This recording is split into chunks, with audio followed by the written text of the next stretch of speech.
नजर एक नजर एक नजर।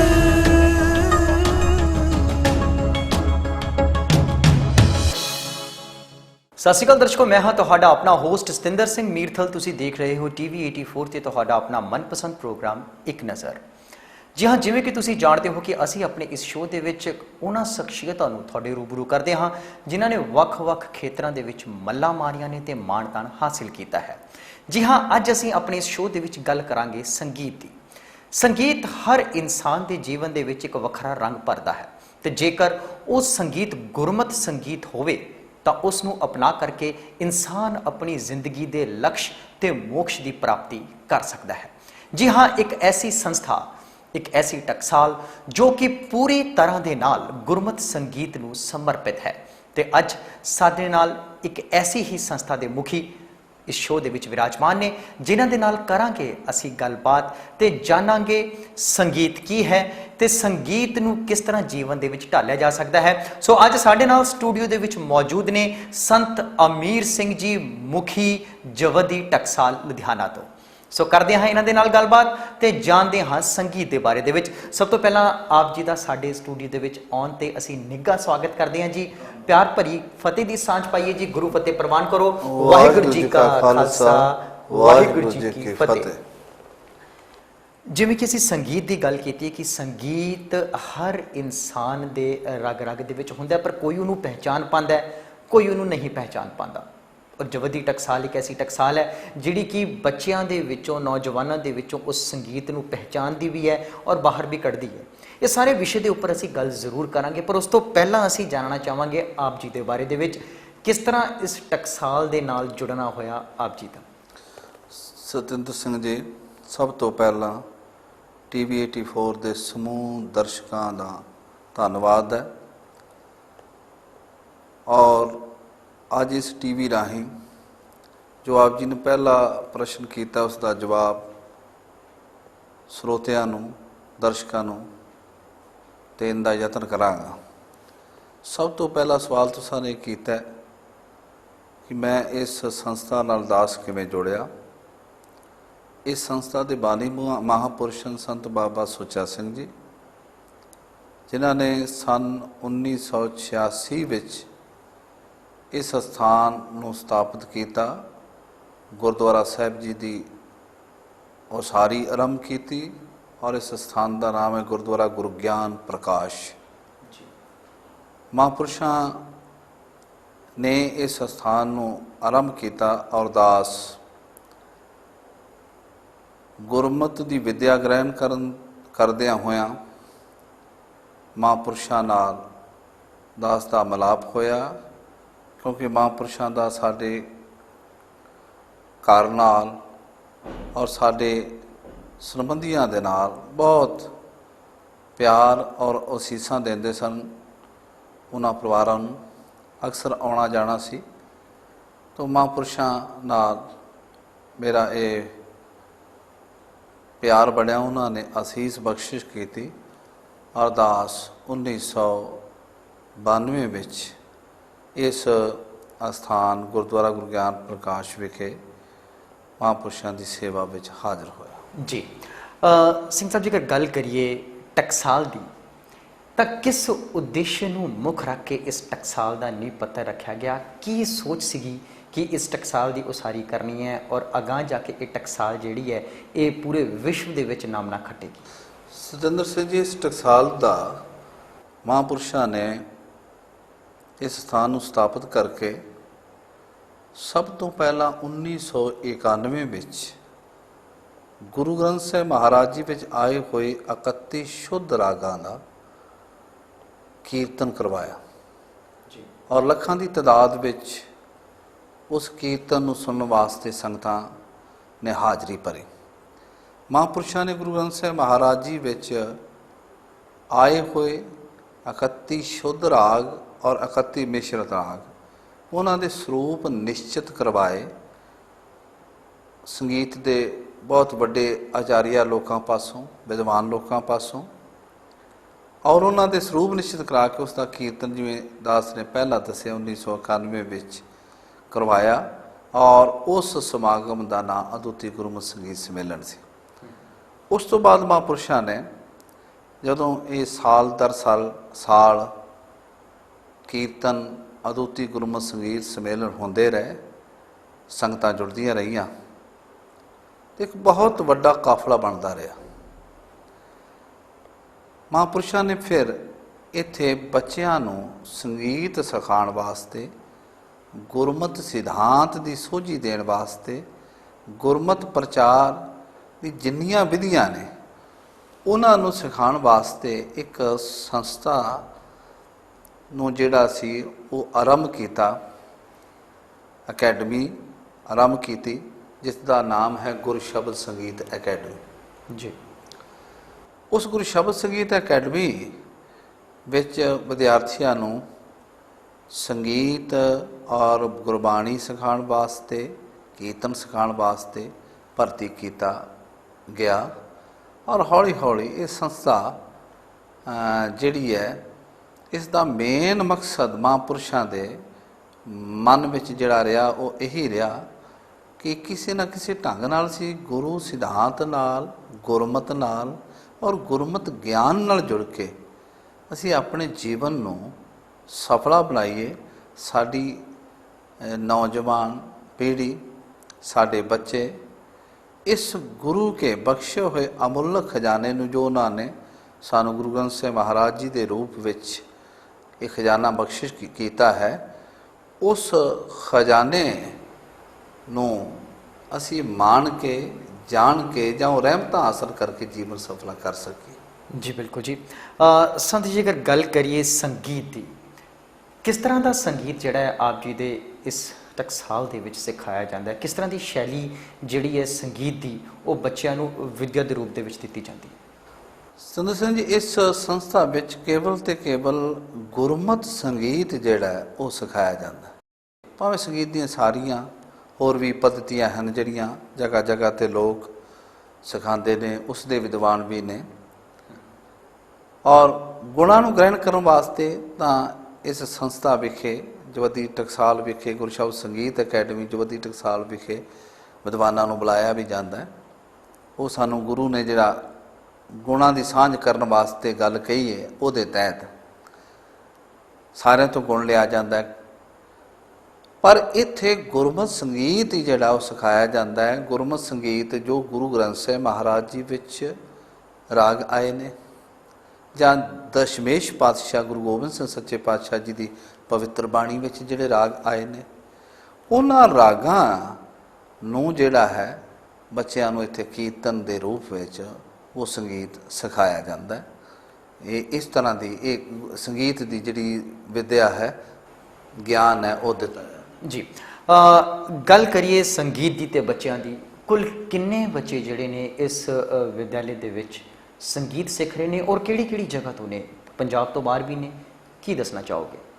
ਇਸ ਸੰਸਥਾ ਵਿੱਚ ਜਿਹੜੇ ਬੱਚੇ ਨੇ, ਤਕਰੀਬਨ ਲਗਭਗ ਇਸ ਵਕਤ 200 ਨੌਜਵਾਨ, ਬਹੁਤ ਛੋਟੇ ਬੱਚੇ ਨਹੀਂ ਹੁੰਦੇ, 200 ਨੌਜਵਾਨ ਇੱਥੇ ਗੁਰਮਤਿ ਸੰਗੀਤ, ਗੁਰਬਾਣੀ ਕੀਰਤਨ, ਗੁਰਬਾਣੀ ਸੰਥਿਆ, ਤਬਲਾ, ਤੰਤੀ ਸਾਜ਼, ਇਹ ਔਰ ਕਥਾ, ਇਹ ਸਾਰੀ ਵਿਦਿਆ ਇੱਥੋਂ ਸਿੱਖਦਾ। ਲਗਭਗ 200 ਵਿਦਿਆਰਥੀ ਇੱਥੇ ਪੱਕਾ ਰਹਿੰਦਾ, ਔਰ 350 ਵਿਦਿਆਰਥੀ ਰੂਟੀਨ ਵਿੱਚ ਬਾਹਰੋਂ, ਜਦੋਂ ਸਕੂਲ ਔਰ ਕਾਲਜਾਂ ਦੇ ਬੱਚਿਆਂ ਦੀ ਛੁੱਟੀ ਹੋ ਜਾਂਦੀ ਹੈ ਤਾਂ ਉਹ ਆ ਕੇ ਇੱਥੇ ਅਕੈਡਮੀ ਵਿੱਚ ਕਲਾਸਾਂ ਅਟੈਂਡ ਕਰਦੇ ਨੇ। ਉਹ ਵੀ ਫਿਰ ਉਸੇ ਤਰ੍ਹਾਂ ਹੀ ਸਿੱਖਦੇ ਨੇ ਜਿਵੇਂ ਦੂਜਿਆਂ ਇੱਥੋਂ ਦੇ ਰਹਿਣ ਵਾਲੇ ਵਿਦਿਆਰਥੀਆਂ ਨੂੰ ਸਿੱਖਿਆ ਦਿੱਤੀ ਜਾਂਦੀ ਜੀ।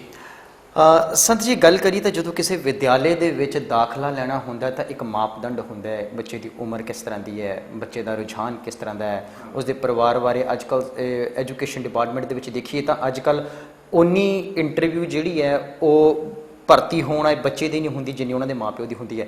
ਸੋ ਮੈਂ ਜਾਣਨਾ ਚਾਹਾਂਗਾ ਕਿ ਜਵੱਦੀ ਟਕਸਾਲ ਦੇ ਵਿੱਚ ਕਿਸ ਤਰ੍ਹਾਂ ਦਾ ਮਾਪਦੰਡ ਹੈ ਜਿਸ ਨੂੰ ਦੇਖ ਕੇ ਤੇ ਉਸ ਨੂੰ ਮਾਇਨੇ ਦੇ ਵਿੱਚ ਰੱਖ ਕਰਕੇ ਬੱਚਿਆਂ ਨੂੰ ਇੱਥੇ ਦਾਖਲਾ ਮਿਲਦਾ ਹੈ? ਦੇਖੋ ਜੀ, ਇੱਕ ਧਾਰਮਿਕ ਸੰਸਥਾ ਹੈ। ਇਸ ਧਾਰਮਿਕ ਸੰਸਥਾ ਵਿੱਚ ਸਭ ਤੋਂ ਪਹਿਲਾਂ ਤਾਂ ਜੋ ਪਹਿਲੀ ਗੱਲ ਇੱਥੇ ਵਿਦਿਆਰਥੀ ਭਰਤੀ ਹੋਣ ਵਾਲੇ ਆਉਂਦਾ ਹੈ, ਉਸ ਵਾਸਤੇ ਰੱਖਿਆ ਹੋਇਆ ਕਿ ਘੱਟੋ ਘੱਟ 10ਵੀਂ ਪਾਸ ਹੋਵੇ। ਅੱਛਾ ਜੀ। ਪਰ ਇਹ ਵੀ ਗੱਲ ਇਸ ਵਕਤ ਜਿੰਨੇ ਵਿਦਿਆਰਥੀ ਨੇ ਤਕਰੀਬਨ 70% BA ਪਾਸ ਨੇ, ਪਰ ਰੱਖਿਆ ਹੋਇਆ ਕਿ 10ਵੀਂ ਪਾਸ ਘੱਟ ਤੋਂ ਘੱਟ ਵਿਦਿਆਰਥੀ ਜਿਹੜਾ ਆਵੇ ਤਾਂ ਉਹਦੀ ਅਸੀਂ ਦਾਖਲਾ ਕਰਦੇ ਹਾਂ। ਦਾਖਲਾ ਔਰ ਸਿਕਿਉਰਿਟੀ ਫੀਸ ਹੈ ਕੇਵਲ ਤੇ ਕੇਵਲ 5000 4 ਸਾਲ ਵਾਸਤੇ। 4 ਸਾਲ ਦਾ ਇਹ ਕੋਰਸ ਹੈ। 4 ਸਾਲ ਵਾਸਤੇ ਕੇਵਲ 5000 ਸਿਕਿਉਰਿਟੀ ਔਰ ਦਾਖਲਾ ਫੀਸ ਹੈ। 4 ਸਾਲ ਬਾਅਦ ਅਗਰ ਵਿਦਿਆਰਥੀ ਕੋਈ ਵਿੱਦਿਆ ਸਿੱਖ ਕੇ ਜਾਂਦਾ ਹੈ ਤਾਂ ਉਹਨੂੰ ਸਿਕਿਉਰਿਟੀ ਜਿਹੜੀ ਉਹਦੀ ਵਾਪਸ ਕੀਤੀ ਜਾਂਦੀ ਜੇ ਉਹ ਲਵੇ ਤਾਂ। ਦੂਸਰੀ ਗੱਲ, 4 ਸਾਲ ਉਹਦੇ ਇੱਥੇ ਰਹਿਣ ਦਾ ਜਿੰਨਾ ਵੀ ਖਰਚਾ ਹੈ ਉਹ ਇਸ ਸੰਸਥਾ ਵੱਲੋਂ ਹੁੰਦਾ ਹੈ। ਉਹਦੇ ਪ੍ਰਸ਼ਾਦੇ ਪਾਣੀ ਦਾ, ਗੁਰੂ ਘਰ ਦਾ ਲੰਗਰ, ਸਾਰਾ ਇੰਤਜ਼ਾਮ। ਫਿਰ ਜਿਹੜੀ ਵਰਦੀ ਹੈ, ਆਪਣਾ ਚੋਲਾ ਬਸਤਰ ਜਿਹੜੇ ਨੇ ਉਹ ਵੀ ਗੁਰੂ ਘਰ ਵੱਲੋਂ ਇਸ ਸੰਸਥਾ ਵੱਲੋਂ ਦਿੱਤੇ ਜਾਂਦੇ ਨੇ। ਫਿਰ ਉਸ ਤੋਂ ਬਾਅਦ ਬਹੁਤ ਸੁੰਦਰ ਇਹਨਾਂ ਦਾ ਹੌਸਟਲ ਤਿਆਰ ਕੀਤਾ ਹੋਇਆ। ਹੌਸਟਲ ਜਿਹੜਾ ਹੈ ਉਹ ਇਹਨਾਂ ਦਾ ਉਸੇ ਪੱਧਰ ਦਾ ਹੌਸਟਲ ਜਿਸ ਪੱਧਰ ਦਾ ਅਸੀਂ ਦੂਜੇ ਸਕੂਲਾਂ ਜਾਂ ਕਾਲਜਾਂ ਵਿੱਚ ਹੌਸਟਲ ਭਰਤੀ ਹੋ ਕੇ ਤੇ ਅਸੀਂ ਹੌਸਟਲ ਨੂੰ ਬੜੇ ਮਹਿੰਗੇ ਭਾਅ ਦੇ ਉੱਤੇ ਜਾਂ ਮਾਇਆ ਦੇ ਕੇ ਅਸੀਂ ਉਹਦੇ ਵਿੱਚ ਰਹਿੰਦੇ ਹਾਂ। ਇਹ ਹੌਸਟਲ ਉਹ ਜਿਹਾ ਹੌਸਟਲ ਇਹਨਾਂ ਕੋਲ ਵਿੱਚ ਇਹ ਵਿਦਿਆਰਥੀ ਰਹਿੰਦੇ ਨੇ, ਲੇਕਿਨ ਉਹਨਾਂ ਤੋਂ ਕੋਈ ਫੀਸ ਮੰਥਲੀ ਨਹੀਂ ਔਰ ਕੋਈ ਸਾਲਾਨਾ ਫੀਸ ਨਹੀਂ। ਕੇਵਲ ਤੇ ਕੇਵਲ 5000 ਪਹਿਲਾਂ ਆਰੰਭ ਵਿੱਚ ਸਿਕਿਉਰਿਟੀ ਔਰ ਐਡਮਿਸ਼ਨ ਫੀਸ ਟੋਟਲ। ਔਰ ਬੱਚੇ ਇੱਥੇ ਰਹਿੰਦੇ ਨੇ। ਸਾਰਾ ਕੁਝ ਉਹਨਾਂ ਦੀ ਖੁਰਾਕ ਦਾ, ਉਹਨਾਂ ਦੇ ਰਹਿਣ ਸਹਿਣ ਦਾ ਸਾਰਾ ਜਿੰਨਾ ਵੀ ਪ੍ਰਬੰਧ ਹੈ ਉਹ ਸੰਸਥਾ ਵੱਲੋਂ ਕੀਤਾ ਜਾਵੇ। ਬਿਲਕੁਲ ਜੀ। ਸੰਤ ਸਾਹਿਬ ਜੀ, ਅਗਰ ਗੱਲ ਕਰੀਏ ਤਾਂ ਮਹਿੰਗਾਈ ਦਾ ਯੁੱਗ ਹੈ। ਇੱਕ ਬਾਜ਼ਾਰ ਤੋਂ ਕਾਪੀ ਜਾਂ ਪੈਨ ਵੀ ਲੈਣ ਜਾਈਏ ਤਾਂ ਉਹ ਵੀ ਮੁੱਲ ਦਾ ਆਉਂਦਾ ਹੈ। ਆਟਾ, ਦਾਲ, ਸਬਜ਼ੀਆਂ, ਹਰ ਚੀਜ਼ ਮੁੱਲ ਦੀਆਂ ਨੇ। ਬਹੁਤ ਮਹਿੰਗਾਈ ਹੈ, ਪਰ ਇਸ ਦੇ ਬਾਵਜੂਦ ਵੀ ਇੰਨੇ ਬੱਚਿਆਂ ਦਾ ਇੱਥੇ ਰੱਖ ਰਖਾਵ ਬਹੁਤ ਵਧੀਆ ਤਰੀਕੇ ਨਾਲ, ਜਿਵੇਂ ਤੁਸੀਂ ਹੌਸਟਲ ਦੀ ਗੱਲ ਕੀਤੀ ਹੈ ਕਿ ਬਹੁਤ ਹੀ ਸੁਚੱਜੇ ਢੰਗ ਦੇ ਨਾਲ ਉਹਨਾਂ ਦੇ ਰਹਿਣ ਦਾ ਪ੍ਰਬੰਧ ਵੀ ਹੈ। ਸੋ ਮਾਲੀ ਸਹਾਇਤਾ ਦੀ ਅਗਰ ਗੱਲ ਕਰੀਏ ਤਾਂ ਮਾਲੀ ਸਹਾਇਤਾ ਜਿਹੜੀ ਹੈ ਇਹ ਕਿਹੜੇ ਪੱਖ ਤੋਂ ਆਉਂਦੀ ਹੈ? ਸਤਿੰਦਰ ਸਿੰਘ ਜੀ, ਮਾਲੀ ਸਹਾਇਤਾ ਸਾਡੀ ਤਕਰੀਬਨ ਅਸੀਂ ਕਦੀ ਵੀ ਵਿਦਿਆਰਥੀਆਂ ਵਾਸਤੇ ਕਦੀ ਅਨਾਉਂਸਮੈਂਟ ਨਹੀਂ ਕੀਤੀ, ਨਾ ਹੀ ਅਸੀਂ ਕਿਸੇ ਕੋਲ ਇਹ ਗੱਲ ਕਹੀਏ ਕਿ ਸਾਡੇ ਕੋਲ ਇੰਨੇ ਵਿਦਿਆਰਥੀ ਨੇ, ਸਾਨੂੰ ਇੰਨੀ ਅਗਰਾਈ ਕਰੋ ਦਿਓ। ਬਿਲਕੁਲ ਨਹੀਂ। ਸਾਡੀ ਮਹਾਂਪੁਰਸ਼ਾਂ ਦੀ ਪੁਰਾਣੀ ਜਿਹੜੇ ਪਿਆਰ ਵਾਲੇ ਜੁੜੇ ਹੋਏ ਸੰਗਤ ਹੈ, ਗੁਰੂ ਸਾਹਿਬ ਜੀ ਦੇ ਘਰ ਆਉਂਦੇ ਨੇ, ਬੜੇ ਪੁਰਾਣੀ ਮਹਾਂਪੁਰਸ਼ਾਂ ਨਾਲ ਜੁੜੀ ਹੋਈ, ਉਹਨਾਂ ਦੀ ਸੰਗਤ ਵਿੱਚ ਰਹਿਣ ਵਾਲੀ, ਗੁਰੂ ਸਾਹਿਬ ਜੀ ਨਾਲ ਪਿਆਰ ਕਰਨ ਵਾਲੀ ਸੰਗਤ ਜਿਹੜੀ ਇਸ ਸਥਾਨ ਨਾਲ ਉਹ ਬਹੁਤ ਜੁੜੀ ਹੈ। ਔਰ ਉਹ ਆਪਣੇ ਤੌਰ 'ਤੇ ਆਪਣੀ ਕਮਾਈ ਵਿੱਚੋਂ ਦਸਵੰਧ, ਉਸ ਤੋਂ ਬਿਨਾਂ ਦਾਸ ਖੁਦ ਪ੍ਰੋਗਰਾਮਾਂ 'ਤੇ ਜਾਂਦਾ ਹੈ। ਜਿਹੜੇ ਵਿਦਿਆਰਥੀ ਨੇ ਉਹ ਵੀ ਕਥਾ ਕੀਰਤਨ ਵਾਸਤੇ ਜਾਂਦੇ ਨੇ। ਸਾਰਾ ਕੁਝ ਇੱਥੇ ਹੀ ਸੇਵਾ ਵਿੱਚ ਲਿਆ ਕੇ ਜਿਹੜਾ ਉਸ ਢੰਗ ਦੇ ਨਾਲ ਚਲਾਇਆ ਜਾਂਦਾ ਹੈ। ਔਰ ਸਭ ਤੋਂ ਵੱਡਾ ਯੋਗਦਾਨ ਸੰਗਤ ਦਾ ਹੀ ਹੈ ਕਿ ਸੰਗਤ ਦੇ ਕਰਕੇ ਇਹ ਸੰਸਥਾ ਜਿਹੜੀ ਹੈ ਬੜੀ ਚੜ੍ਹਦੀ ਕਲਾ ਨਾਲ ਬਾਅਦ ਫੁਰ ਰਹੀ ਹੈ। ਇਹਦੀ ਕੋਈ ਪ੍ਰੋਪਰ ਜਿਹੜੀ ਇਨਕਮ ਹੈ ਦਾ ਕੋਈ ਸਾਧਨ ਨਹੀਂ ਹੈ। ਜੀ ਬਿਲਕੁਲ ਜੀ। ਸੰਤ ਜੀ, ਅਗਰ ਗੱਲ ਕਰੀਏ ਤਾਂ ਇਸ ਜੋਤੀ ਟਕਸਾਲ ਤੋਂ ਕਿਹੜੇ ਐਸੇ ਰਾਗੀ ਨੇ ਜਾਂ ਕਹਿ ਲਈਏ ਕਿਹੜੇ ਐਸੇ ਮਹਾਨ ਪੁਰਸ਼ ਨੇ ਜਿਹੜੇ ਇਸ ਵੇਲੇ ਚੜ੍ਹਦੀ ਕਲਾ ਦੇ ਵਿੱਚ ਪੰਥ ਦੀ ਸੇਵਾ ਕਰ ਰਹੇ ਨੇ? ਇਸ ਸੰਸਥਾ ਤੋਂ ਬਹੁਤ ਵਿਦਿਆਰਥੀ ਸਿੱਖੇ ਨੇ, ਕਿਉਂਕਿ ਮੈਂ ਇੱਕ ਦਾ ਨਾਮ ਲਵਾਂਗਾ ਤਾਂ ਕਿਉਂਕਿ ਸਾਰੇ ਹੀ ਇੱਕ ਤੋਂ ਇੱਕ ਅੱਗੇ ਨੇ, ਕਿਉਂਕਿ ਉਹਨਾਂ ਨੇ ਸੰਗੀਤ ਦੀ ਵਿੱਦਿਆ ਵੀ ਲਈ, ਸੰਗੀਤ ਨੂੰ ਸਿਖਾਇਆ ਵੀ, ਸਿੱਖਿਆ ਵੀ, ਔਰ ਤਬਲੇ ਦੇ ਵੀ ਬਹੁਤ ਵੱਡੇ ਉਸਤਾਦ ਇਸ ਸੰਸਥਾ ਨੇ ਪੈਦਾ ਕੀਤੇ, ਰਾਗੀ ਸਿੰਘ ਪੈਦਾ ਕੀਤੇ, ਔਰ ਸੰਗੀਤ ਸੰਘਾੜਨ ਵਾਲੇ ਉਸਤਾਦ ਵੀ ਜਿਹੜੇ ਨੇ ਇਸ ਸੰਸਥਾ ਨੇ ਪੈਦਾ ਕੀਤੇ, ਜਿਨ੍ਹਾਂ ਵਿੱਚੋਂ ਗੁਰਬਾਣੀ ਕੀਰਤਨ ਦੀ ਗੱਲ ਹੀ ਕਰੀਏ, ਗੁਰਦੁਆਰਾ ਦੂਖਨਿਵਾਰਨ ਸਾਹਿਬ ਪਟਿਆਲੇ, ਉੱਥੇ ਵੀ ਇਸ ਸੰਸਥਾ ਦੇ ਸਿਖਾਏ ਵਿਦਿਆਰਥੀ ਜਿਹੜੇ ਨੇ ਕੀਰਤਨ ਕਰਦੇ ਨੇ। ਦਰਬਾਰ ਸਾਹਿਬ ਜਿਹੜੇ ਤੰਤੀ ਸਾਜ਼ ਵਜਾਉਂਦੇ ਨੇ, ਛੋਟੀਆਂ ਉਮਰਾਂ ਵਾਲੇ ਤੁਸੀਂ ਸਿੰਘ ਦੇਖਦੇ ਹੋ, ਉਹ ਤਕਰੀਬਨ ਲਗਭਗ ਇਸੇ ਸੰਸਥਾ ਦੇ ਸਿਖਾਏ ਹੋਏ ਨੇ। ਉਸ ਤੋਂ ਬਾਅਦ ਦਮਦਮਾ ਸਾਹਿਬ ਸਾਬੋ ਕੀ ਤਲਵੰਡੀ, ਉੱਥੇ ਵੀ ਕੀਰਤਨ ਕਰਨ ਵਾਲੇ ਇਸ ਸੰਸਥਾ ਦੇ ਵਿਦਿਆਰਥੀ ਰਾਗੀ ਦੇ ਰੂਪ ਵਿੱਚ ਕੀਰਤਨ ਕਰਦੇ ਨੇ। ਹੋਰ ਲੋਕਲ ਗੁਰਦੁਆਰਾ ਸਾਹਿਬਾਨਾਂ ਦੇ ਵਿੱਚ ਜਿੱਥੇ ਜਿੱਥੇ ਡਿਊਟੀਆਂ ਮਿਲਦੀਆਂ ਨੇ, ਬਹੁਤਾਤ ਵਿੱਚ ਇਸ ਸੰਸਥਾ ਦੇ ਸਿਖਾਈ ਜਿਹੜੇ ਵਿਦਿਆਰਥੀ ਨੇ ਉਹ ਕੀਰਤਨ ਕਰਦੇ ਨੇ। ਔਰ ਕਈ ਵਾਰ ਵਿਦੇਸ਼ਾਂ ਵਿੱਚ ਆਪੋ ਆਪਣੀਆਂ ਅਕੈਡਮੀਆਂ ਬਣਾ ਕੇ ਉਹਨਾਂ ਅਕੈਡਮੀਆਂ ਰਾਹੀਂ ਸੰਗੀਤ ਦੀ ਸਿੱਖਿਆ ਵੀ ਜਿਹੜੇ ਨੇ ਉਹ ਦਿੰਦੇ ਨੇ ਪ੍ਰੋਫੈਸਰ ਦੇ ਰੂਪ ਵਿੱਚ। ਬਹੁਤ ਵਧੀਆ ਜੀ।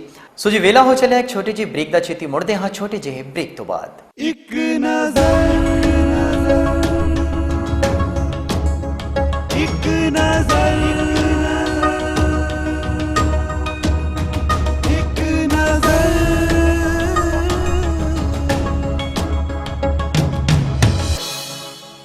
ਇੱਕ ਨਜ਼ਰ ਇੱਕ ਨਜ਼ਰ ਇੱਕ ਨਜ਼ਰ।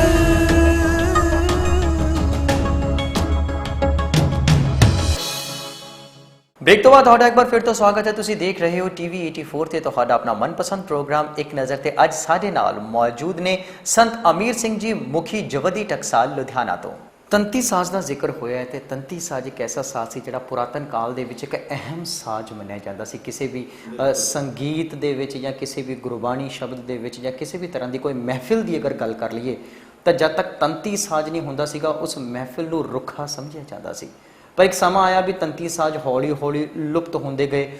ਹੁਣ ਫਿਰ ਦੁਬਾਰਾ ਪਹਿਲ ਹੋਈ ਹੈ, ਸ਼ੁਰੂਆਤ ਹੋਈ ਹੈ, ਤੰਤੀ ਸਾਜ਼ ਨੂੰ ਸ਼ੁਰੂ ਕੀਤਾ ਗਿਆ, ਪਰ ਹਾਲੇ ਤੱਕ ਵੀ ਉਹ ਮੁਕਾਮ ਨਹੀਂ ਮਿਲ ਪਾਇਆ ਤੰਤੀ ਸਾਜ਼ ਨੂੰ ਅਜੋਕੇ ਦੌਰ ਦੇ ਵਿੱਚ ਜੋ ਪੁਰਾਤਨ ਕਾਲ 'ਚ ਸੀਗਾ। ਇਹਦੇ ਵਿੱਚ ਕੀ ਕਮੀ ਹੈ? ਸਤਿੰਦਰ ਸਿੰਘ ਜੀ, ਅਸਲ ਵਿੱਚ ਕੀ ਚੀਜ਼ ਹੈ, ਕਿਉਂਕਿ ਇਹ ਸਾਜ਼ ਪੁਰਾਣਾ ਹੀ ਸਾਜ਼ ਹੈ। ਗੁਰੂ ਸਾਹਿਬ ਜੀ ਨੇ ਸਾਨੂੰ ਇਸ ਸਾਜ਼ ਰਾਹੀਂ ਜਗਤ ਜਲੰਦੇ ਦਾ ਉਧਾਰ ਕੀਤਾ। ਸ਼ਬਦ ਗਾਇਨ ਉਹਨਾਂ ਨੇ ਗੁਰਬਾਣੀ ਨੂੰ ਗਾਇਨ ਕਰਕੇ ਭਾਈ ਮਰਦਾਨਾ ਸਾਹਿਬ ਰਬਾਬ ਵਜਾਉਂਦੇ ਸਨ। ਔਰ ਪਹਿਲਾਂ ਰਬਾਬ ਇਹੋ ਹੀ ਤੰਤੀ ਸਾਜ਼ ਹੈ ਜੀ। ਇਹ ਤੰਤੀ ਸਾਜ਼ ਹੀ ਸਾਡੀ ਕੀਰਤਨ ਦੀ ਪਹਿਲਾਂ ਇਹ ਕਰਨ ਦਾ ਸਾਧਨ ਸੀ, ਸਾਜ਼ ਸੀ। ਹੋਰ ਵੀ ਸਾਜ਼ ਨੇ, ਜਿਵੇਂ ਰਬਾਬ ਹੈ, ਪਹਿਲਾ ਸਾਜ਼ ਹੈ, ਦਿਲਰੂਬਾ ਹੈ, ਤਾਨਪੁਰਾ ਹੈ, ਤਾਉਸ ਹੈ, ਇਹ ਸਾਰੇ ਤੰਤੀ ਸਾਜ਼ ਨੇ। ਔਰ ਇਹਨਾਂ ਸਾਜ਼ਾਂ ਦੇ ਉੱਪਰ ਕੀਰਤਨ ਕਰਨਾ ਜਿਹੜਾ ਹੈ ਉਹ ਸਾਨੂੰ ਗੁਰੂ ਸਾਹਿਬ ਜੀ ਨੇ ਉਹਨਾਂ ਦੇ ਜੀਵਨ ਨੂੰ ਜਦੋਂ ਪੜ੍ਹਦੇ ਹਾਂ ਤਾਂ ਸਾਨੂੰ ਇਹ ਸਿੱਖਿਆ ਮਿਲਦੀ ਹੈ ਕਿ ਉਹਨਾਂ ਨੇ ਇਹਨਾਂ ਸਾਜ਼ਾਂ ਦੀ ਵਰਤੋਂ ਕਰਕੇ ਗੁਰਬਾਣੀ ਕੀਰਤਨ ਜਿਹੜਾ ਸੀ ਉਹ ਕੀਤਾ। ਪਰ ਜਿੱਥੋਂ ਤੱਕ ਰਹੀ ਗੱਲ ਕਿ ਅੱਜ ਇਹ ਸਾਜ਼ਾਂ, ਕਿਉਂਕਿ ਇਹ ਸਾਜ਼ ਮਿਹਨਤ ਬਹੁਤ ਮੰਗਦੇ ਨੇ, ਸਿੱਖਣ ਵਾਸਤੇ ਮਿਹਨਤ ਮੰਗਦੇ ਨੇ, ਇਹਦੇ ਲਈ ਮਿਹਨਤ ਕਰਨੀ ਪੈਂਦੀ ਹੈ। ਔਰ ਇਹਨੂੰ ਸੁਰ ਕਰਨ ਵਾਸਤੇ ਵੀ ਬੜੀ ਜਿਹੜੀ ਹੈ ਉਹ ਗਿਆਨ ਚਾਹੀਦਾ। ਔਰ ਇਸ ਸਾਜ਼ ਨੂੰ ਸਿੱਖਣ ਵਾਸਤੇ ਤਾਂ ਜਿਵੇਂ ਕਹਿੰਦੇ ਨੇ ਮਿਹਨਤ ਵਾਸਤੇ ਆਪਣਾ ਸਾਰਾ ਕੁਝ ਭੁੱਲਣਾ ਹੀ ਪੈਂਦਾ। ਸੋ ਇਸ ਕਰਕੇ ਇਹ ਸਾਜ਼ ਬੜਾ ਹੀ ਸਿੱਖਣਾ ਔਖਾ ਸਾਜ਼ ਹੈ, ਲੇਕਿਨ ਬੜਾ ਮਿੱਠਾ ਸਾਜ਼ ਹੈ। ਕਿਉਂਕਿ ਸਾਨੂੰ ਸਤਿਗੁਰਾਂ ਨੇ ਇਸ ਸਾਜ਼ ਰਾਹੀਂ ਕੀਰਤਨ ਕਰਨ ਦੀ ਜਿਹੜੀ ਸਾਨੂੰ ਹੈ ਉਹ ਸਿੱਖਿਆ ਦਿੱਤੀ ਹੈ। ਇਸ ਨਾਲ ਆਵਾਜ਼ ਨੂੰ ਮਿਲਾਣਾ ਔਰ ਆਪਣੇ ਆਪ ਨੂੰ, ਆਵਾਜ਼ ਨੂੰ ਇਹਦੀ ਨਾਲ ਸੁਰ ਕਰਨਾ, ਜਿਵੇਂ ਪਹਿਲਾਂ ਦੱਸਿਆ ਵੀ ਸਾਰਾ ਮਿਹਨਤ ਦਾ ਕੰਮ ਹੈ। ਇਸ ਕਰਕੇ ਇਹ ਤੰਤੀ ਸਾਜ਼ ਥੋੜ੍ਹਾ ਜਿਹਾ ਪਿੱਛੇ ਇਹਨੂੰ ਰੁਝਾਨ ਇਹਦਾ ਘਟਿਆ ਵੀ, ਲੇਕਿਨ ਫਿਰ ਵੀ ਬਹੁਤ ਵੱਡੇ ਵੱਡੇ ਉਸਤਾਦ ਨੇ ਗੁਰਮਤ ਸੰਗੀਤ ਵਿੱਚ। ਅੱਜ ਹੁਣ ਸਗੋਂ ਇਹ ਚੀਜ਼ ਸ਼ੁਰੂ ਹੋ ਚੁੱਕੀ ਹੈ ਬਈ ਜਿਵੇਂ ਪਹਿਲਾਂ ਜ਼ਿਕਰ ਕੀਤਾ ਦਰਬਾਰ ਸਾਹਿਬ ਵਿੱਚ ਰਾਗੀ ਸਿੰਘ ਕੀਰਤਨ ਕਰਦੇ ਨੇ, ਪਿੱਛੇ ਵਿਦਿਆਰਥੀ ਜਾਂ ਸਿੰਘ ਜਿਹੜੇ ਨੇ ਉਹ ਤੰਤੀ ਸਾਜ਼ਾਂ ਨਾਲ ਸੰਗਤ ਕਰਦੇ ਨੇ। ਇਸ ਤਰ੍ਹਾਂ ਹੌਲੀ ਹੌਲੀ ਇਹਦਾ ਜਿਹੜਾ ਸੰਗਤਾਂ ਵਿੱਚ ਔਰ ਸਰੋਤਿਆਂ ਵਿੱਚ ਪ੍ਰਭਾਵ ਵੱਧ ਰਿਹਾ।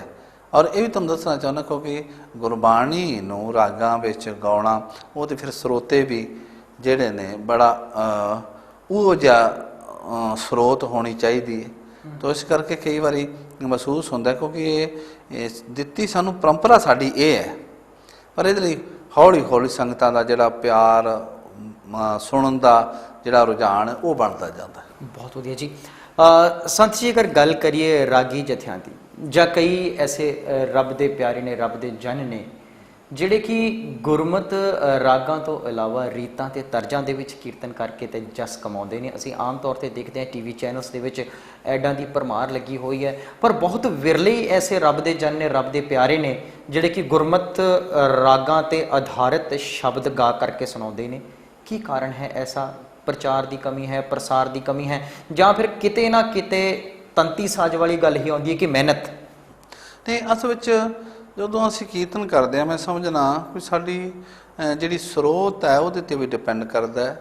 ਸਾਨੂੰ ਅਸੀਂ ਕੀਰਤਨ ਦੀ ਪਰੰਪਰਾ ਜੋ ਸਾਡੀ ਸ਼ੈਲੀ ਪੁਰਾਣੀ ਰਹੀ ਹੈ ਉਹਦੇ ਅਨੁਸਾਰ ਹੀ ਜਿਹੜਾ ਹੈ ਕਰਨਾ ਚਾਹੀਦਾ ਹੈ। ਪਰ ਕਿਉਂਕਿ ਜੇ ਕੋਈ ਕੀਰਤਨ ਰੀਤਾਂ 'ਤੇ ਕਰਦਾ ਹੈ ਤਾਂ ਉਹ ਮਤਲਬ ਰਾਗਾਂ ਵਿੱਚ ਹੋਵੇ, ਕਿਉਂਕਿ ਮੈਂ ਇਸ ਵਾਸਤੇ ਕੋਈ ਇਹ ਨਹੀਂ ਗੱਲ ਕਹਾਂਗਾ ਕਿ ਕਿਉਂਕਿ ਸਾਡੇ ਵਾਸਤੇ ਤਾਂ ਸਾਰੇ ਹੀ ਜਿਹੜੇ ਕੀਰਤਨ ਕਰਦੇ ਨੇ ਗੁਰੂ ਕੇ ਕੀਰਤਨੀਏ ਉਹ ਬੜੇ ਸਨਮਾਨਯੋਗ ਨੇ, ਭਾਵੇਂ ਜਿੱਥੇ ਜਿੱਥੇ ਵੀ ਕਰਦੇ ਨੇ। ਪਰ ਜਿਵੇਂ ਆਪਾਂ ਕਹਿੰਦੇ ਕਿਉਂਕਿ ਫਿਰ ਤੰਤੀ ਸਾਜ ਦੀ ਗੱਲ ਆ ਗਈ, ਕਿਉਂਕਿ ਇਹ ਇੱਕ ਮਿਹਨਤ ਦਾ ਵਿਸ਼ਾ ਹੈ। ਤੇ ਜਿਵੇਂ ਜਿਵੇਂ ਮਿਹਨਤ, ਜਿਵੇਂ ਤਕਰੀਬਨ ਬਹੁਤ ਰਾਗੀ ਸਿੰਘ ਪਿਆਰ ਵਾਲੇ ਐਸੇ ਨੇ ਜਿਹੜੇ ਬੜੀ ਬਰੀਕੀ ਨਾਲ ਇਸ ਚੀਜ਼ ਨੂੰ ਸਹਿਜੇ ਕਰ ਲੈਂਦੇ ਨੇ, ਕਿਉਂਕਿ ਉਹਨਾਂ ਕੋਲ ਚੀਜ਼ ਗਿਆਨ ਤਾਂ ਹੁੰਦਾ ਹੀ ਹੈ ਜੀ। ਤੋ ਇਸ ਕਰਕੇ ਜੇ ਕਿਧਰੇ ਕੋਈ ਐਸੀ ਚੀਜ਼ ਹੈ ਵੀ ਹੈ ਤਾਂ ਉਹ ਸਾਨੂੰ ਸਮੇਂ ਦੇ ਨਾਲ ਨਾਲ, ਕਿਉਂਕਿ ਜਿਵੇਂ ਜਿਵੇਂ ਵਕਤ ਅੱਗੇ ਹੁੰਦਾ ਜਾਂਦਾ ਤਿਉਂ ਤੋਂ ਤੁਹਾਨੂੰ ਪਤਾ ਵੀ ਹੁਣ ਟੈਕਨੋਲੋਜੀ ਵੀ ਵੱਧਦੀ ਗਈ, ਸਾਰਾ ਕੁਝ ਸਿਸਟਮ ਬਦਲਦਾ ਜਾ ਰਿਹਾ ਸੰਸਾਰ ਦਾ। ਤਾਂ ਉਸ ਢੰਗ ਦੇ ਨਾਲ ਫਿਰ ਹੁਣ ਅੱਗੇ ਇਸ ਪਾਸੇ ਸਗੋਂ ਹੁਣ ਰੁਝਾਨ ਜਿਹੜਾ ਸਾਰਾ ਹੋ ਰਿਹਾ। ਬਿਲਕੁਲ ਜੀ। ਹਾਂਜੀ। ਸੋ ਗੱਲ ਕਰਦੇ ਹਾਂ ਕਲਾਸੀਕਲ ਸੰਗੀਤ ਦੀ, ਕਲਾਸੀਕਲ ਮਿਊਜ਼ਿਕ, ਸ਼ਾਸਤਰੀ ਸੰਗੀਤ। ਮੈਂ ਫਿਰ ਇਤਿਹਾਸ ਵੱਲ ਨਜ਼ਰ ਮਾਰਾਂਗਾ। ਇੱਕ ਸਮਾਂ ਸੀ ਜਦੋਂ ਦਰਬਾਰਾਂ ਦੇ ਵਿੱਚ, ਰਾਜਿਆਂ ਦੇ ਦਰਬਾਰਾਂ ਦੇ ਵਿੱਚ ਜਾਂ ਕਿਤੇ ਵੀ ਜਦੋਂ ਮਹਿਫਲ ਹੁੰਦੀ ਸੀਗੀ, ਸ਼ਾਸਤਰੀ ਸੰਗੀਤ ਹੀ ਮੁੱਖ ਹੁੰਦਾ ਸੀਗਾ। ਪਰ ਜੇਕਰ ਹੁਣ ਦੇਖੀਏ ਤਾਂ ਕਿਤੇ ਨਾ ਕਿਤੇ ਕੋਈ ਟਾਵੇਂ ਰਾਗੀ ਸਿੰਘ ਨੇ ਜਿਹੜੇ ਸ਼ਾਸਤਰੀ ਸੰਗੀਤ ਨੂੰ ਅਪਣਾਉਂਦੇ ਨੇ, ਜਾਂ ਫਿਰ ਕਿਤੇ ਨਾ ਕਿਤੇ ਹਰਬੱਲਭ ਦੇ ਮੇਲੇ ਜਾਂ ਫਿਰ ਜਵੱਦੀ ਟਕਸਾਲ ਦੇ ਵਿੱਚ ਕਿਤੇ ਅਦੁੱਤੀ ਕੀਰਤਨ ਸਮਾਗਮ ਹੋਵੇ ਤਾਂ ਕਿਤੇ ਸ਼ਾਸਤਰੀ ਸੰਗੀਤ ਜਾਂ ਫਿਰ ਗੁਰਮਤ ਰਾਗਾਂ ਤੇ ਆਧਾਰਿਤ ਜਿਹੜੀ ਸ਼ਬਦ ਗੁਰਬਾਣੀ ਸੁਣਨ ਨੂੰ ਮਿਲਦੀ ਹੈ, ਪਰ ਬਹੁਤ ਜਗ੍ਹਾ ਦੇ ਵਿੱਚ ਇਹ ਦੇਖਣ ਨੂੰ ਨਹੀਂ ਮਿਲਦਾ। ਕੀ ਕਾਰਨ ਹੈ? ਅਸਲ ਵਿੱਚ ਕੀ ਫਿਰ ਤੁਹਾਨੂੰ ਦੱਸਿਆ, ਕਿਉਂਕਿ ਇਸ ਕੰਮ ਨੂੰ ਕਰਨ ਵਾਸਤੇ ਸਮਰਪਿਤ ਭਾਵਨਾ ਜਿਹੜੀ ਹੈ ਉਹ ਚਾਹੀਦੀ। ਇਹਦੇ ਲਈ ਦ੍ਰਿੜ ਇਰਾਦਾ ਚਾਹੀਦਾ ਜੀ।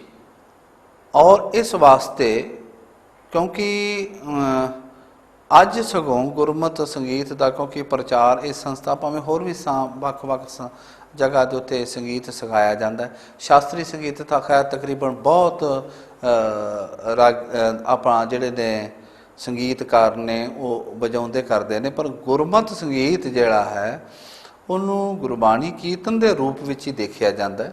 ਔਰ ਜਿਹੜਾ ਗੁਰਬਾਣੀ ਕੀਰਤਨ ਕਰਦਾ ਹੌਲੀ ਹੌਲੀ, ਜਿਵੇਂ ਤੁਹਾਨੂੰ ਮੈਂ ਪਹਿਲਾਂ ਦੱਸਿਆ ਕਿ ਇਸ ਦਾ ਜਿਹੜਾ ਰੁਝਾਨ ਹੈ ਹੁਣ ਵੱਧ ਰਿਹਾ ਹੈ। ਜਿਹੜੀ ਆਉਣ ਵਾਲੀ ਪੀੜ੍ਹੀ ਹੈ, ਤੁਸੀਂ ਦੇਖੋ ਕਲਾਸ ਵਿੱਚ ਬੱਚੇ ਸਿੱਖਦੇ ਨੇ, ਛੋਟੇ ਛੋਟੇ ਬੱਚੇ ਸਿੱਖਦੇ ਨੇ, ਸਾਰਾ ਕਲਾਸੀਕਲ ਹੀ ਸਿੱਖਦੇ ਨੇ ਔਰ ਬੜੀ ਲਗਨ ਨਾਲ, ਜਿਵੇਂ ਕਹਿੰਦੇ ਵੀ ਬੋਰ ਨਹੀਂ ਹੁੰਦੇ। ਜਾਂ ਜਿਵੇਂ ਦੂਜੀ ਕਿਸੇ ਕਲਾਸ 'ਚ ਬੈਠਣ ਤੋਂ ਬੱਚਿਆਂ ਦੀ ਅਖੀਰ 'ਤੇ ਮਤਲਬ ਬਤਾਤ ਵਿੱਚ ਆਦਤ ਹੁੰਦੀ ਵੀ ਕਦੋਂ ਛੁੱਟੀ ਹੋਵੇ, ਕਦੋਂ ਘਰ ਜਾਈਏ, ਕਦੋਂ।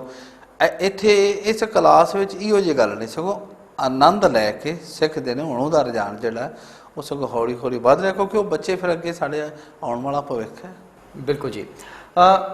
ਇੱਥੇ ਮੈਂ ਇੱਕ ਸਵਾਲ ਕਰਨਾ ਚਾਹਾਂਗਾ ਕਿ ਕਹਿੰਦੇ ਨੇ ਕਿ ਸੰਗੀਤ ਇੱਕ ਐਸੀ ਸ਼ੈਲੀ ਹੈ, ਇੱਕ ਐਸੀ ਚੀਜ਼ ਹੈ ਜੋ ਕਿ ਮੁਰਦੇ ਦੇ ਵਿੱਚ ਵੀ ਜਾਨ ਪਾ ਦਿੰਦੀ ਹੈ। ਸੋ ਮੈਂ ਜਾਣਨਾ ਚਾਹਾਂਗਾ ਕਿ ਗੁਰਮਤ ਸੰਗੀਤ ਨੂੰ ਅਪਣਾ ਕਰਕੇ ਇਨਸਾਨ ਅਜੋਕੇ ਦੌਰ ਦੇ ਵਿੱਚ ਜੋ ਉਹਦੀਆਂ ਕਠਿਨਾਈਆਂ ਨੇ, ਜੋ ਮੁਸ਼ਕਿਲਾਤਾਂ ਨੇ, ਜਾਂ ਫਿਰ ਕਹਿ ਲਈਏ ਵੀ ਜੋ ਸਾਡੇ ਨੌਜਵਾਨ ਪਤਿਤ ਪੁਣੇ ਵੱਲ ਵੱਧ ਰਹੇ ਨੇ, ਉਹ ਤੋਂ ਦੂਰ ਹੋ ਸਕਦੇ ਨੇ? ਹਾਂ ਬਿਲਕੁਲ। ਅਸੀਂ ਸਾਡੇ ਕੋਲ ਜਿੰਨੇ ਕਈ ਵਾਰੀ ਵਿਦਿਆਰਥੀ ਭਰਤੀ ਹੁੰਦੇ ਨੇ ਔਰ ਅਸੀਂ ਦੇਖਦੇ ਹਾਂ ਕਿ ਉਹਨਾਂ ਨੇ ਅੰਮ੍ਰਿਤ ਨਹੀਂ ਛਕਿਆ ਹੁੰਦਾ ਜੀ। ਉਹ ਮਰਿਆਦਾ ਦੇ ਧਾਰਨੀ ਨਹੀਂ ਹੁੰਦੇ, ਲੇਕਿਨ ਹੌਲੀ ਹੌਲੀ ਆ ਕੇ ਕੁਛ ਆਇਤਾਂ ਸਿੱਖਣ ਨੇ, ਹੌਲੀ ਹੌਲੀ ਉਹ ਇਸ ਢੰਗ ਨਾਲ ਉਹਨਾਂ ਦਾ ਪਿਆਰ ਬਣ ਜਾਂਦਾ। ਫਿਰ ਸਭ ਤੋਂ ਮੁੱਢਲੀ ਗੱਲ ਤਾਂ ਹੈ ਕਿ ਅਸੀਂ ਉਹਨੂੰ ਅੰਮ੍ਰਿਤ ਦੀ ਛਕਾਉਂਦੇ ਹਾਂ। ਪੰਜਾਂ ਪਿਆਰਿਆਂ ਰਾਹੀਂ ਸੰਸਥਾ ਵਿੱਚ ਹਰ ਮਹੀਨੇ ਅੰਮ੍ਰਿਤ ਸੰਚਾਰ ਹੁੰਦਾ ਅਤੇ ਉਹਨਾਂ ਦੇ ਮਨ ਵਿੱਚ ਇਹ ਲਗਨ ਵੱਧਦੀ ਜਾਂਦੀ ਹੈ। ਫਿਰ ਉਹ ਇਸ ਨੂੰ ਕਬੂਲ ਕਰਦੇ ਨੇ ਵੀ ਇਹ ਜਿਹੜੀ ਸਿੱਖਿਆ ਹੈ ਇਹ ਸਾਡੇ ਜੀਵਨ ਦੇ ਭਲੇ ਵਾਸਤੇ। ਵੈਸੇ ਵੀ ਕਿਉਂਕਿ ਕੀਰਤਨ ਨੂੰ ਤਾਂ ਬਾਣੀ ਵਿੱਚ ਸਤਿਗੁਰਾਂ ਨੇ ਬਚਨ ਕੀਤੇ ਨੇ ਵੀ ਉਹ ਜੀਵਨ ਦਾ ਇਹ ਪਾਰ ਉਤਾਰੇ ਵਾਸਤੇ ਹੈ। ਕੀਰਤਨ ਨੂੰ ਅਗਰ ਰਾਗਾਂ ਵਿੱਚ ਗਾਉਂਦੇ ਆ ਤਾਂ ਗੁਰੂ ਸਾਹਿਬ ਜੀ ਨੇ ਇਹ ਬਚਨ ਕੀਤੇ ਨੇ, ਰਾਗ ਨਾਦ ਸਭ ਸੱਚ ਹੈ ਜੇ ਸੱਚ ਧਰੇ ਪਿਆਰ। ਜਾਂ ਜੀਵਨ ਦੀ ਸਫਲਤਾ ਵਾਸਤੇ ਤਾਂ ਉਹਨਾਂ ਨੇ ਇਹ ਗੱਲ ਕਹੀ ਹੈ ਵੀ ਹਰੀ ਦਾ ਕੀਰਤਨ ਕਰਨਾ ਸਭ ਤੋਂ ਉੱਤਮ ਹੈ। ਉਹਦੇ ਜਿਹਨੇ ਉਹ ਕਰ ਲਿਆ, ਉਹ ਸੁਣ ਲਿਆ, ਉਹਦੇ ਜੀਵਨ ਦਾ ਭਲਾ ਹੋ ਜਾਂਦਾ। ਤੇ ਇਸ ਕਰਕੇ ਇਸ ਦੇ ਉੱਤੇ ਤੇ ਕੋਈ 1% ਵੀ ਸ਼ੰਕਾ ਨਹੀਂ ਹੈ ਕਿ ਇਸ ਪद्धਤੀ ਨੂੰ ਜਾਂ ਇਸ ਕੀਰਤਨ ਨੂੰ ਅਪਣਾ ਕੇ ਬੰਦੇ ਦੇ ਜੀਵਨ ਦਾ ਭਲਾ ਨਾ ਹੋਵੇ। ਇਹ ਤਾਂ ਸਵਾਲ ਹੀ ਪੈਦਾ ਨਹੀਂ ਹੁੰਦਾ, ਇਹ ਤੇ ਭਲਾ ਹੋਣਾ ਹੀ ਹੋਣਾ। ਕੋਈ ਗਾਵੇ ਕੋ ਸੁਣੇ ਹਰ ਨਾਮਾ ਚਿਤ ਲਾਏ, ਕਹਿ ਕਬੀਰ ਸੰਸਾਰ ਨਹੀਂ ਅੰਤ ਪਰਮ ਗਤ ਪਾਏ। ਬਿਲਕੁਲ ਜੀ, ਬਹੁਤ ਵਧੀਆ ਤਰੀਕੇ ਦੇ ਨਾਲ ਆਪ ਜੀ ਨੇ ਇਸ ਗੱਲ ਦਾ ਉੱਤਰ ਦਿੱਤਾ ਹੈ ਕਿ ਗੁਰਮਤ ਸੰਗੀਤ ਨੂੰ ਅਪਣਾ ਕਰਕੇ ਇਨਸਾਨ ਆਪਣੇ ਅੰਦਰ ਦੀ ਬੁਰਾਈਆਂ ਜਿਹੜਾ ਹੈ ਉਹਨੂੰ ਖਤਮ ਕਰ ਦਿੰਦਾ। ਬਲਕਿ ਗੁਰੂ ਗ੍ਰੰਥ ਸਾਹਿਬ ਮਹਾਰਾਜ ਦੀ ਗੁਰਬਾਣੀ ਦੇ ਵਿੱਚ ਹੀ ਇੰਨੀ ਪਾਵਰ ਹੈ ਕਿ ਉਹ ਆਪ ਮੁਹਾਰੇ ਫੁੱਟਦੀ ਹੈ ਔਰ ਆਪ ਹੀ ਉਹ ਜਿਹੜੀਆਂ ਇਸ ਬੁਰਾਈਆਂ ਨੂੰ ਖਤਮ ਕਰ ਦਿੰਦੀ ਹੈ। ਬਹੁਤ ਪ੍ਰਚਾਰ ਹੋ ਰਿਹਾ ਹੈ, ਕੀਰਤਨ ਦਰਬਾਰ ਹੋ ਰਹੇ ਨੇ, ਟਕਸਾਲ ਵੀ ਯਤਨਸ਼ੀਲ ਹੈ ਇਸ ਗੱਲ ਨੂੰ ਲੈ ਕਰਕੇ ਕਿ ਨੌਜਵਾਨ ਜਿਹੜੇ ਨੇ ਉਹ ਗੁਰਮਤ ਦੇ ਸਿਧਾਂਤਾਂ 'ਤੇ ਚੱਲਣ, ਗੁਰਮਤ ਗੁਰਬਾਣੀ ਨੂੰ ਅਪਣਾਉਣ। ਮੀਡੀਆ ਦਾ ਯੁੱਗ ਹੈ, ਮੀਡੀਆ ਦੇ ਵਿੱਚ ਵੀ ਅਸੀਂ ਦੇਖਦੇ ਹਾਂ ਕਈ ਕੀਰਤਨ ਦਰਬਾਰ ਚੱਲਦੇ ਨੇ, ਗੁਰਬਾਣੀਆਂ ਦੇ ਪ੍ਰਚਾਰਕਾਂ ਦੇ ਬਹੁਤ ਤਰ੍ਹਾਂ ਦੇ ਜਿਹੜੇ ਪ੍ਰੋਗਰਾਮ ਨੇ ਉਹ ਆਉਂਦੇ ਨੇ, ਬੱਚੇ ਸੁਣਦੇ ਵੀ ਨੇ। ਪਰ ਫਿਰ ਵੀ ਅਗਰ ਦੇਖੀਏ ਤਾਂ ਬਹੁ ਗਿਣਤੀ ਨੌਜਵਾਨਾਂ ਦੀ ਐਸੀ ਹੈ ਜਿਹੜੀ ਪਤਿਤ ਪੁਣੇ ਵੱਲ ਵਧ ਰਹੀ ਹੈ। ਕੀ ਕਮੀ ਸਮਝ ਲਈ ਵੀ ਸਾਡੇ ਜਿਹੜੇ ਪ੍ਰਚਾਰਕ ਨੇ ਜਾਂ ਸਾਡੇ ਜਿਹੜੇ ਵਿਦਿਆਲੇ ਨੇ ਉਹ ਚੰਗੇ ਤਰੀਕੇ ਦੇ ਨਾਲ ਬੱਚਿਆਂ ਨੂੰ ਸਿਖਾਉਣ ਦੇ ਵਿੱਚ ਸક્ષਮ ਨਹੀਂ ਨੇ, ਜਾਂ ਫਿਰ ਬੱਚਿਆਂ ਨੂੰ ਸਮਝ ਨਹੀਂ ਆ ਰਿਹਾ, ਜਾਂ ਫਿਰ ਸਾਡੇ ਤਰੀਕੇ ਗਲਤ ਨੇ? ਕੀ ਕਹਿਣਾ ਚਾਹੋਗੇ? ਨਹੀਂ ਸਤਿੰਦਰ ਸਿੰਘ ਜੀ, ਐਸਾ ਨਹੀਂ, ਵਿਦਿਆਲੇ ਤਾਂ ਸક્ષਮ ਹਨ ਨੇ ਔਰ ਉਸਤਾਦ ਵੀ ਚੰਗੇ ਨੇ। ਵੱਖ-ਵੱਖ ਜਗ੍ਹਾ 'ਤੇ ਬੜੀ ਵਧੀਆ ਤੌਰ 'ਤੇ ਸੰਗੀਤ ਦੀ ਜਾਂ ਗੁਰਮਤ ਦੀ ਸਿੱਖਿਆ ਦਿੱਤੀ ਜਾ ਰਹੀ ਹੈ। ਲੇਕਿਨ ਇਹ ਵੀ ਗੱਲ ਸਹੀ ਹੈ ਕਿ ਅੱਜ ਕਥਾ ਦਰਬਾਰ, ਕੀਰਤਨ ਦਰਬਾਰ, ਗੁਰਮਤ ਸਮਾਗਮ ਬਹੁਤ ਹੋ ਰਹੇ ਨੇ। ਪਤਿਤਪੁਣਾ ਕਿਉਂ ਵੱਧ ਰਿਹਾ? ਇਹਦੀ ਬਰੀਕੀ ਵਿੱਚ ਜਾਣ ਦੀ ਲੋੜ ਹੈ। ਸਾਨੂੰ ਸਾਰਿਆਂ ਨੂੰ ਐਨਾਲਿਸਿਸ ਕਰਨ ਦੀ ਜ਼ਰੂਰਤ ਹੈ ਜੀ, ਕਿਉਂਕਿ ਐਸੀ ਕਿਹੜੀ ਚੀਜ਼ ਹੈ ਕਿ ਜਿਸ ਨੂੰ ਕਿਧਰੇ ਤਾਂ ਕੋਈ ਘਾਟ ਹੋਊਗੀ। ਜੇ ਕੋਈ ਐਸੀ ਗੱਲ ਹੈ ਤਾਂ ਇਹਦਾ ਮਤਲਬ ਹੈ ਕਿ ਸਾਨੂੰ ਉਹਨਾਂ ਕਾਰਨਾਂ ਨੂੰ ਲੱਭਣਾ ਪਏਗਾ ਔਰ ਉਹਨਾਂ ਕਾਰਨਾਂ ਨੂੰ ਲੱਭ ਕੇ ਫਿਰ ਸਾਨੂੰ ਉਹਨਾਂ 'ਤੇ ਗੌਰ ਕਰਨੀ ਹੋਵੇਗੀ। ਕਿਉਂਕਿ ਤਾਂ ਹੀ ਇਹ ਭਾਵੇਂ ਅੱਜ ਤੁਸੀਂ ਦੇਖੋ ਦਸਤਾਰ ਦਾ ਜਿਹੜਾ ਮਾਹੌਲ ਹੈ ਉਹ ਹੁਣ ਬੰਨਣ ਦਾ ਰੁਝਾਨ ਵੱਧ ਰਿਹਾ। ਹੌਲੀ ਹੌਲੀ ਨੌਜਵਾਨ ਇੱਧਰ ਆ ਰਹੇ ਨੇ, ਤਬਦੀਲੀ ਨਜ਼ਰ ਆਉਂਦੀ ਜਾਪਦੀ ਹੈ, ਪਰ ਹੋਰ ਯਤਨ ਕਰਨ ਦੀ ਲੋੜ। ਬਿਲਕੁਲ ਜੀ। ਸੰਤ ਜੀ, ਮੈਂ ਇੱਕ ਸਵਾਲ ਪੁੱਛਣਾ ਚਾਹਾਂਗਾ। ਜਿਵੇਂ ਤੁਸੀਂ ਦੱਸਿਆ ਕਿ ਵੱਖ-ਵੱਖ ਰਾਜਾਂ ਤੋਂ ਬੱਚੇ ਆਉਂਦੇ ਨੇ, ਬਾਹਰਲੇ ਮੁਲਕਾਂ ਤੋਂ ਵੀ ਆਉਂਦੇ ਨੇ, ਕਈ ਉਮਰ ਦੇ ਵਿੱਚ ਛੋਟੇ ਹੁੰਦੇ ਨੇ। ਆਪਣੇ ਪਰਿਵਾਰ ਨੂੰ ਛੱਡਣਾ ਇੱਕ ਬਹੁਤ ਵੱਡੇ ਜਿਗਰੇ ਦੀ ਗੱਲ ਹੁੰਦੀ ਹੈ। ਸੋ ਇੱਥੇ ਆ ਕੇ ਕਿਸ ਤਰ੍ਹਾਂ ਦਾ ਮਾਹੌਲ ਆਪ ਜੀ ਨੂੰ ਬਣਾਉਣਾ ਪੈਂਦਾ ਹੈ? ਕਿੰਨੀ ਕੁ ਮਿਹਨਤ ਕਰਨੀ ਪੈਂਦੀ ਹੈ ਵੀ ਉਹਨਾਂ ਨੂੰ ਪਰਿਵਾਰ ਦੀ ਯਾਦ ਨਾ ਆਏ, ਉਹਨਾਂ ਦਾ ਮਨ ਵੀ ਲੱਗ ਜਾਏ? ਸਿੱਧੂ ਸਿੰਘ ਜੀ, ਤੁਹਾਨੂੰ ਮੈਂ ਇਹ ਗੱਲ ਲਈ ਤੁਸੀਂ ਆਪ ਖੁਦ ਹੈਰਾਨ ਹੋਵੋਗੇ। ਵੱਖ-ਵੱਖ ਸਟੇਟਾਂ ਤੋਂ ਬੱਚੇ ਆਉਂਦੇ ਨੇ, ਕੋਰਸ 4 ਸਾਲ ਦਾ, ਲੇਕਿਨ ਤੁਸੀਂ ਸੁਣ ਕੇ ਹੈਰਾਨ ਹੋਵੋਗੇ ਉਹਨਾਂ ਦਾ ਦਿਲ ਇੰਨਾ ਲੱਗਦਾ। ਇਸ ਸੰਸਥਾ ਵਿੱਚ ਅੱਜ 10-10 ਸਾਲ ਦੇ ਵਿਦਿਆਰਥੀ ਨੇ। ਜਾਣ ਲਈ ਉਹਨਾਂ ਜੀ ਨਹੀਂ ਕਰਦਾ। ਜੇ ਆ ਜਾਣ 4 ਸਾਲ ਬਾਅਦ ਅਸੀਂ ਤਾਂ ਉਹਨਾਂ ਨੂੰ ਡਿਊਟੀ ਲਈ ਕਹਿ ਦਿੰਦੇ ਹਾਂ, ਸਰਟੀਫਿਕੇਟ ਵੀ ਇਸ਼ੂ ਕਰ ਦਿੰਦੇ ਹਾਂ, ਲੇਕਿਨ ਉਹ ਕਹਿੰਦੇ ਅਸੀਂ ਹੋਰ ਸਿੱਖਣਾ। ਅਸੀਂ ਉਹਦਾ ਵੀ ਪ੍ਰਾਵਧਾਨ ਰੱਖਿਆ ਵੀ ਜੇ ਕੋਈ ਵਿੱਚੋਂ ਬੱਚਾ ਹੋਰ ਸਿੱਖਣਾ ਚਾਹੁੰਦਾ ਤਾਂ ਅਸੀਂ ਉਹ ਵੀ ਉੱਥੇ ਸਿੱਖਦਾ ਰਹਿੰਦਾ। ਲੇਕਿਨ ਉਹ ਸੰਸਥਾ ਦਾ ਮਾਹੌਲ ਇੰਨਾ ਆਪਸੀ ਪਿਆਰ ਵਾਲਾ ਔਰ ਬੱਚਿਆਂ ਨੂੰ ਘਰੇਲੂ ਪਿਆਰ ਜਿਹੜਾ ਮਿਲਦਾ। ਮੈਂ ਖੁਦ ਉਹਨਾਂ ਵਿੱਚ ਇੱਕ ਉਹਨਾਂ ਦਾ ਜਿਵੇਂ ਕਹਿੰਦੇ ਨੇ ਪਿਆਰ ਨਾਲ ਆਪਣੇ ਬੱਚੇ ਸਮਝ ਕੇ ਉਹਨਾਂ ਨਾਲ ਵਿੱਚ ਵਿਚਰੀਦਾ। ਉਹਦੇ 'ਚ ਕੋਈ ਚੀਜ਼ ਐਸੀ, ਸਾਡੀ ਸੰਗਤ ਬਹੁਤ ਪਿਆਰ ਕਰਦੀ। ਜੈਸੇ ਬੱਚੇ 200 ਬੱਚਾ ਹੈ ਪੱਕਾ ਰਹਿੰਦਾ, 300 350 ਬਾਹਰੋਂ ਆਉਂਦਾ।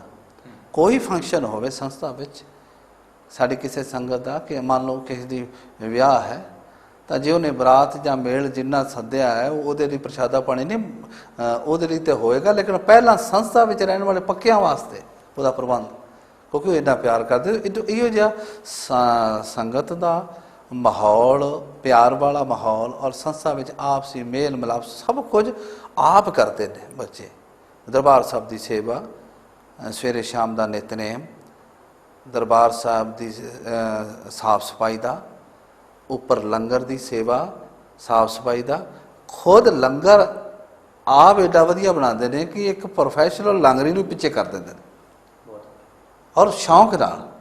ਕੋਈ ਇਹ ਨਹੀਂ ਗੱਲ, ਕਿਉਂਕਿ ਵਿਦਿਆਲਿਆ ਦਾ ਸਿਸਟਮ ਹੁੰਦਾ ਸਾਡਾ ਸੇਵਾ ਸਿਖਾਉਣਾ, ਇਹ ਵਿਦਿਆਲਿਆ ਦੀ ਇੱਕ ਮਰਿਆਦਾ ਹੁੰਦੀ ਹੈ, ਅਤੇ ਅਕੈਡਮੀ ਨੇ ਸੰਸਥਾ ਸਾਰਿਆਂ ਦੀ ਡਿਊਟੀ ਸੇਵਾ ਲਾਉਂਦੀ ਹੈ, ਤਾਂ ਉਹ ਬੜੇ ਪਿਆਰ ਦੇ ਨਾਲ ਸ਼ਿੱਦਤ ਨਾਲ ਕਰਦੇ। ਰਿਆਜ਼ ਵੀ ਪੂਰਾ, ਰਿਆਜ਼ ਦਾ ਟਾਈਮ ਵੀ ਪੂਰਾ, ਕਲਾਸ ਦਾ ਟਾਈਮ ਵੀ ਪੂਰਾ, ਔਰ ਸੇਵਾ ਦਾ ਵੀ ਪੂਰਾ। ਸੱਚ ਹੈ, ਅਸੀਂ ਤਿੰਨੇ ਚੀਜ਼ਾਂ ਨੂੰ ਬੈਲੈਂਸ ਲੈ ਕੇ ਚੱਲਦੇ ਹਾਂ। ਅਸੀਂ ਇਹ ਨਹੀਂ ਕਹਿੰਦੇ ਕਿ ਬੱਚੇ ਤੋਂ ਕੋਈ ਕੰਮ ਹੀ ਕਰਾਈਏ, ਉਹ ਨਹੀਂ, ਰਿਆਜ਼ ਵੀ ਪੂਰਾ, ਉਹ ਤੋਂ ਸੇਵਾ ਵੀ ਪੂਰੀ, ਨਿਤਨੇਮ ਵੀ ਉਸ ਤੋਂ ਪੂਰਾ। ਇਹ ਸਾਰੀਆਂ ਚੀਜ਼ਾਂ ਦਾ ਧਿਆਨ ਰੱਖਦੇ ਆ, ਔਰ ਉਹ ਮਹਿਸੂਸ ਕਰਦੇ ਨੇ ਜਦੋਂ ਬੱਚੇ ਕਿ ਸਾਨੂੰ ਤਾਂ ਇਉਂ ਇਹ ਡੀਲ ਕਰਦੇ ਕਿ ਜਿਵੇਂ ਸਾਡਾ ਮਾਂ ਬਾਪ ਤੋਂ ਵੀ ਅੱਗੇ ਦੀ ਗੱਲ ਕਰ ਦਿੰਦੇ ਨੇ। ਉਸ ਕਰਕੇ ਉਹਨਾਂ ਦਾ ਜੀ ਆਪਣੇ ਆਪ ਬਦੋ ਬਦੀ ਲੱਗ ਜਾਂਦਾ। ਬਹੁਤ ਵਧੀਆ ਜੀ। ਸੋ ਇਹ ਸਨ ਸੰਤ ਅਮੀਰ ਸਿੰਘ ਜੀ, ਮੁਖੀ ਜਵੱਦੀ ਟਕਸਾਲ ਲੁਧਿਆਣੇ ਤੋਂ, ਜੋ ਕਿ ਕਮ ਟੂ ਲਰਨ ਤੇ ਗੋ ਟੂ ਸਰਵ ਦੇ ਇਸ ਫਲਸਫੇ ਨੂੰ ਪੂਰੀ ਤਰੀਕੇ ਦੇ ਨਾਲ ਨਿਭਾ ਰਹੇ ਨੇ, ਔਰ ਪੂਰੇ ਤਰੀਕੇ ਦੇ ਨਾਲ ਯਤਨਸ਼ੀਲ ਨੇ ਕਿ ਹਰ ਆਵਾਮ, ਖਾਸ ਕਰਕੇ ਨੌਜਵਾਨ ਪੀੜ੍ਹੀ ਜਿਹੜੀ ਹੈ, ਉਹ ਗੁਰਮਤ ਦੇ ਸਿਧਾਂਤਾਂ ਤੇ ਖਰੀ ਉਤਰੇ ਤੇ ਗੁਰਮਤ ਸੰਗੀਤ ਨੂੰ ਅਪਣਾਏ, ਔਰ ਗੁਰਮਤ ਸੰਗੀਤ ਨੂੰ ਅਪਣਾ ਕਰਕੇ ਆਪਣੇ ਅੰਦਰ ਦੀ ਬੁਰਾਈਆਂ ਨੂੰ ਖਤਮ ਕਰੇ। ਸੋ ਸੰਤ ਜੀ, ਸਮੇਂ ਜਿਹੜਾ ਆਪਣੀ ਰਫਤਾਰ ਦੇ ਨਾਲ ਚੱਲ ਰਿਹਾ, ਸਮੇਂ ਸਾਨੂੰ ਇਜਾਜ਼ਤ ਨਹੀਂ ਦਿੰਦਾ ਕਿ ਅਸੀਂ ਆਪ ਜੀ ਨਾਲ ਗੱਲਬਾਤ ਦੀ ਹੋਰ ਸਾਂਝ ਪਾਈਏ ਜੀ। ਸੋ ਇੱਥੇ ਹੀ ਅਸੀਂ ਵਿਰਾਮ ਦਿੰਦੇ ਹਾਂ ਜੀ। ਤੁਹਾਡਾ ਸਭ ਦਾ ਸਤਿੰਦਰ ਸਿੰਘ ਜੀ, ਸਭ ਦਾ ਧੰਨਵਾਦ। ਇਸ TV 84 ਦਾ, ਪ੍ਰਬੰਧਕਾਂ ਦਾ, ਔਰ ਸਮੂਹ ਸਰੋਤਿਆਂ ਦਾ, ਦਰਸ਼ਕਾਂ ਦਾ ਮੈਂ ਧੰਨਵਾਦ ਕਰਦਾ ਕਿ ਜਿਨ੍ਹਾਂ ਨੇ ਇਸ ਸਥਾਨ 'ਤੇ ਆ ਕੇ ਸਾਨੂੰ ਆਪਣੀ ਗੱਲ ਦਰਸ਼ਕਾਂ ਤੱਕ ਪਹੁੰਚਾਉਣ ਦਾ ਮੌਕਾ ਦਿੱਤਾ। ਫਤਿਹ ਦੀ ਸਾਂਝ ਪਾਈਏ ਜੀ। ਵਾਹਿਗੁਰੂ ਜੀ ਕਾ ਖਾਲਸਾ, ਵਾਹਿਗੁਰੂ ਜੀ ਕੀ ਫਤਿਹ। ਇੱਕ ਨਜ਼ਰ